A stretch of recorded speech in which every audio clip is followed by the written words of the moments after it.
The card scraper is probably one of the most simple, elegant, and inexpensive tools you can put in your woodworking arsenal. And it solves so many problems for us, from tear out, to reversing grain, to reducing the amount of sanding, to even just glue removal. But man, are there a lot of opinions out on the web on how to sharpen these things.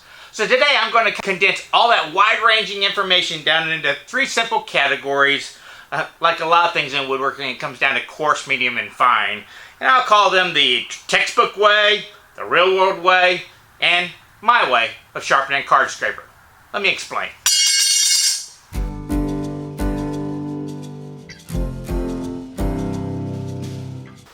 Now, no matter if you got the information from a textbook written by a woodworking god, or you just talked to an old cabinet maker who's been doing it for 100 years, most people will tell you that you need to start out with a very sharp edge, meaning it's been jointed and sharpened on both sides so that it comes out to a 90-degree angle with no burr on it, and the angle goes to infinity, so you can't actually see the edge, which is a definition of sharp. From there, we're going to create a burr. And yes, we just removed the burr as we sharpened it, but the idea is we want to control the burr, and that's a big difference between the textbook and the real world in my method, is how you create the new burr that kind of does all the cutting action.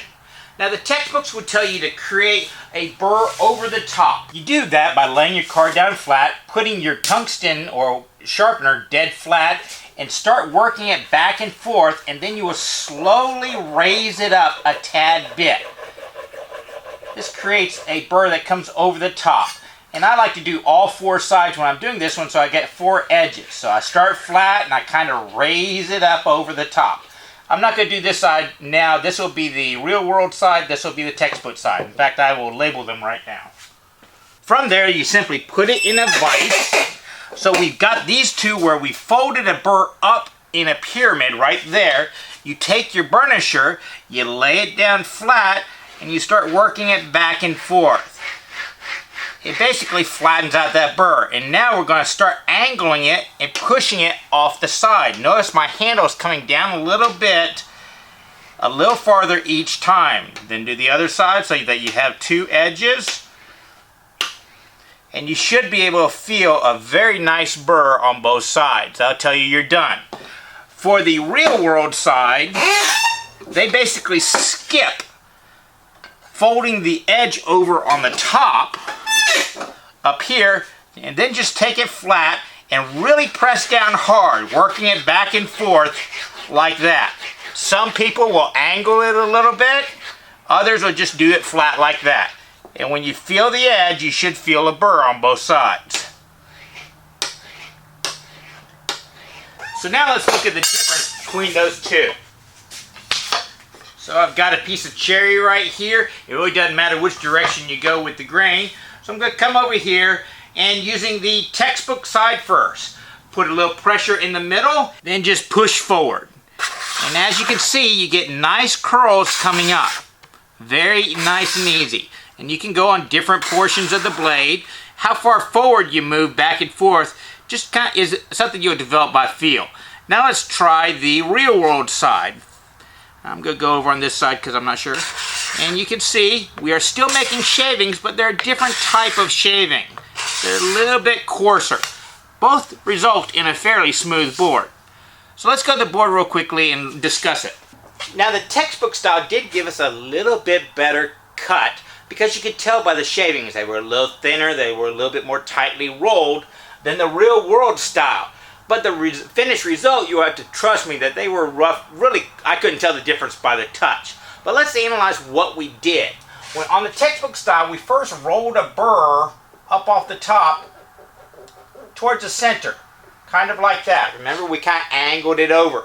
And then when we came down the top, it kind of smushed that burr out.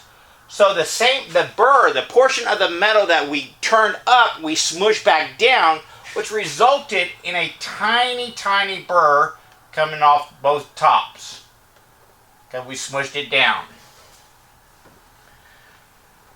Whereas with the regular world style, we just kind of pressed down really hard and that kind of mushroomed off the burr straight over there. but we used the full burr.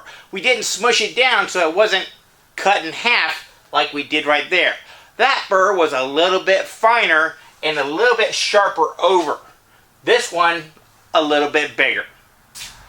Now the thing is, if you're actually going for a finish with your scraper, obviously the textbook style will give you a little bit finer cut. Even though I physically can't tell the difference, I'm quite sure that there's a difference on the cellular level, which will allow the finish to adhere to this side a little bit better. Simply as a result, I got a cleaner shaving coming off, and history tells me that that's going to give me the better results. But I don't use a scraper to get a finished result. I don't pick woods that are going to be difficult to work with. I mean, if hand plane won't get it finished smooth, I'm probably going to go straight to sandpaper. So where the card scraper comes in effect for me is getting out minor tear out or leveling up glue lines, or when I joint two boards together, sometimes there's a little bit difference, and that's where that comes into me. So I'm not really worried about getting the finest of burrs on it. Hence my method is I skip all those burnishers. I'll keep my mill file on the side of the board. I'll come over. Let's remove all the work we did to this. Just mill it off.